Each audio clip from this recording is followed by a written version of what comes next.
Item ಯಾವುದೇ ಇರಲಿ try ಮಾಡಿ ಆಚಿ ಚಿಕನ್ ಮಸಾಲಾ. ಬೆಳ್ಳಂಬೆಳಗ್ಗೆ ವಾಕಿಂಗ್ ಹೋಗೋ ಮಹಿಳೆಯರೇ ಇಲ್ಲಿ ನೋಡಿ. ಯಾದಗಿರಿಯಲ್ಲಿ ವಾಕ್ ಮಾಡ್ತಿದ್ದ ಮಹಿಳೆಗೆ ಹೋರಿ ಇರಿದು ಬಿಟ್ಟಿದೆ. ಮಹಾಲಕ್ಷ್ಮಿ ಬಡಾವಣೆಯ 65 ವರ್ಷದ ಇಂದ್ರಮ್ಮಗೆ ಹೋರಿ ಇರಿದಿದೆ. ವಾಕ್ ಮಾಡ್ತಿದ್ದಾಗ ಏಕಾಏಕಿ ಮೈ ಮೇಲೆ ಬಂದು ಇರಿದಿದೆ ಹೋರಿ. ಹೋರಿ ಇರಿತದಿಂದ ಮಹಿಳೆಯ ಕಾಲು ಮುರಿದಿರುವ ಸಾಧ್ಯತೆ ಇದೆ. ಹೋರಿ ಇರಿಯುವ ದೃಶ್ಯ ಸ್ಥಳೀಯ ಸಿಸಿಟಿವಿ ಕ್ಯಾಮೆರಾದಲ್ಲಿ ಸೆರೆಯಾಗಿರುವುದು. ಗಾಯಾಳು ಇಂದ್ರಮ್ಮ ಸ್ಥಳೀಯ ಖಾಸಗಿ ಆಸ್ಪತ್ರೆಗೆ ದಾಖಲು ಮಾಡಲಾಗಿದೆ. ಹೋರಿ ಇರಿದ ವಿಷಯ ತಿಳಿದು ವಾಕ್ ಮಾಡೋದಕ್ಕೆ ಹೆದರ್ತಾ ಇದ್ದಾರೆ ಜನ. ಬೆಳಗ್ಗೆ ಈ ವಾಕ್ ಮಾಡೋರ ಮೇಲೆ ನಾಯಿ ದಾಳಿ ಇದೆಲ್ಲ ನಾವು ಗಮನಿಸಿದ್ದೀವಿ. ಇದೆಲ್ಲದರ ನಡುವೆ ಈಗ ಹೋರಿ ಕೂಡ ದಾಳಿ ಮಾಡಿದೆ, ಇರಿದು ಬಿಟ್ಟಿದೆ. ನೋಡಿ ಅಲ್ಲಿ, ಓ ಮೈ ಗಾಡ್, ದೃಶ್ಯನೇ ಭಯಾನಕವಾಗಿದೆ.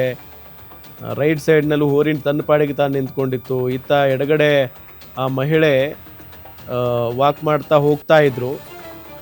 ಏಕಾಏಕಿ ಅದೇನಾಯಿತು ಏನೋ ಆ ಹೋರಿಗೆ ಬಂದು ಕೊಂಬಿನಿಂದ ಇರಿದು ಬಿಟ್ಟಿದೆ ಆ ಮಹಿಳೆಗೆ. ಈಗ ಅವರ ಕಾಲು ಮುರಿದಿರುವ ಶಂಕೆ ವ್ಯಕ್ತವಾಗ್ತಾ ಇದೆ.